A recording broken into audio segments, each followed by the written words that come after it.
Salut, c'était Voir, j'espère que tu vas bien. Aujourd'hui, je vais t'expliquer en une minute ce qu'il s'est passé dans la bande-annonce de la semaine. Alors reste bien jusqu'à la fin pour être au courant de tout. On tenait également à rappeler à toutes celles et ceux qui ne savaient pas encore, vous disposez d'un lien vers la bande-annonce officielle de Plus belle la vie juste en dessous de cette vidéo dans la description. Alors n'hésitez pas à aller voir juste après cette vidéo. C'est parti.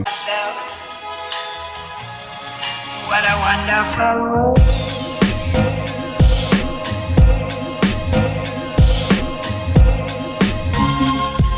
La semaine dernière, Barbara et Jennifer ont mis en danger leur complice Yolande Sandré en la faisant jouer le rôle de la vieille dame qui se fait avoir par des escrocs. Mais heureusement, tout s'est bien terminé et Jennifer a pu rendre un bel hommage à Madeleine, sa grand-mère de substitution. Mais pour Samuel, la descente aux enfers ne fait que commencer, car après s'être inquiété lorsque Nisma est venu signaler une disparition au commissariat, le policier a retrouvé avec l'aide de son collègue Idriss Zerwal le corps sans vie de la jeune Alix, avec qui il avait réussi à tisser quelques liens. Et en effet, la jeune femme qui n'a connu que des problèmes dans sa vie semble avoir fait face à celui de trop. Pour cette semaine dans Plus belle la vie, Babette Nebou, la femme de Patrick, fait son grand retour à Marseille après sa longue mission humanitaire. Mais on ne peut pas dire que les retrouvailles vont se faire dans la joie et la bonne humeur. En effet, après avoir révélé la vérité sur le cancer de Léa à la petite Lucie il y a quelques jours, la famille Nebou-Boer décide de tout avouer à Babette, qui tombe alors des nues et qui s'en veut de ne pas avoir été présente aux côtés de sa fille qui avait selon elle plus que besoin du soutien de sa mère dans ce moment. De leur côté, la guerre continue et atteint un tout autre niveau entre Thomas et Gabriel la semaine prochaine. Et comme l'a montré les derniers épisodes, nous assistons ici à un véritable règlement de compte digne des films de western.